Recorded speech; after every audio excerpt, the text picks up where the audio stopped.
दोस्तों, उम्मीद है आप खैरियत से होंगे। तो आज हमारे पास एक चाइना का टीवी है जो बिल्कुल डेड आया, तो इसको करेंगे रिपेयर। सबसे पहले हम इसके जो सप्लाई वोल्टेज है वो चेक करते हैं। यहाँ पर जो इसका कैपेसिटर लगा है, तो यहाँ पर ये जो इसका कैपेसिटर लगा हुआ है, तो यहाँ पर इसको चेक करेंगे और आगे आगे इसको चेक करके आपको दिखाते हैं कि आपने ये कैसे इसको रिपेयर करना है।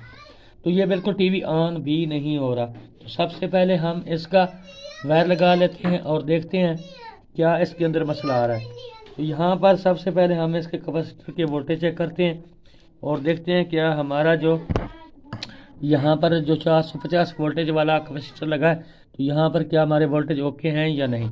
तो सबसे पहले हम इसके वोल्टेज चेक कर लेते हैं, तो यहाँ बिल्कुल ओके हैं। और उसके बाद इसका डीसी जो सिस्टम है वो चेक कर लेते हैं। डीसी वोल्टेज इसके चेक करते हैं और देखते हैं कि हमारे जो डीसी वोल्टेज हैं वो बन रहे हैं या नहीं बन रहे। तो सबसे पहले हम इसके डीसी वोल्टेज ही चेक कर लेते हैं।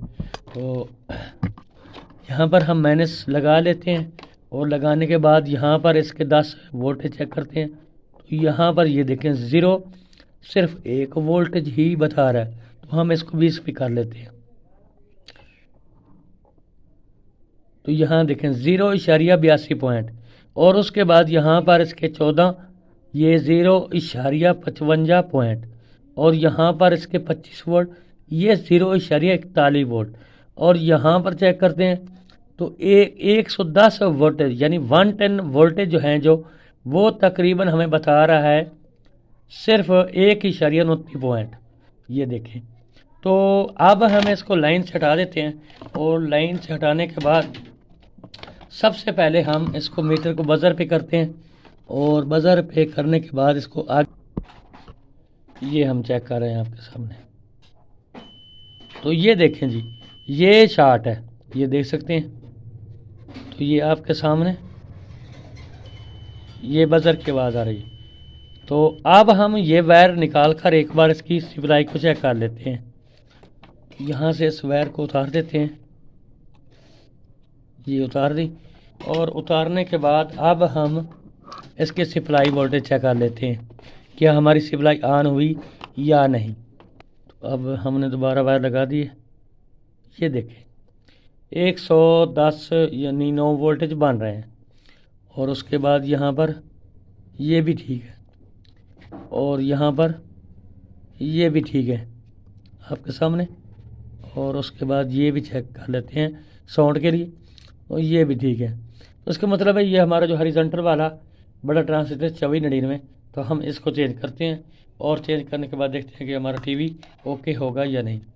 तो आपसे रिक्वेस्ट है कि आप हमारे चैनल को सब्सक्राइब भी कर दिया करें और साथ में घंटी को दबा दिया करें, ताकि हमारी जो भी वीडियो आता है उसका आपको नोटिफिकेशन मिल सके। आपके सब्सक्राइब करने से आपका कुछ नहीं जाता, लेकिन हमें फ़ायदा हो जाता है और आपको भी फ़ायदा है कि जब भी हमारी कोई नई वीडियो आएगी तो उसका आपको नोटिफिकेशन मिलेगा।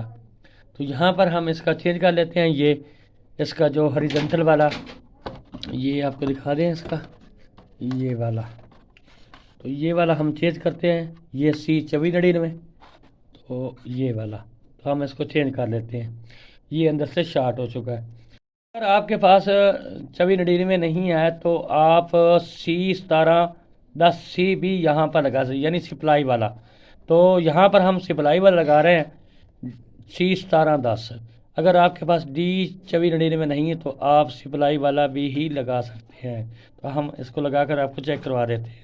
हमने इसका जो हॉरिजॉन्टल वाला ट्रांजिस्टर था वो लगा लिया है। यहाँ पर 1710 ही हमारे पास था, तो हमने वही लगा लिया।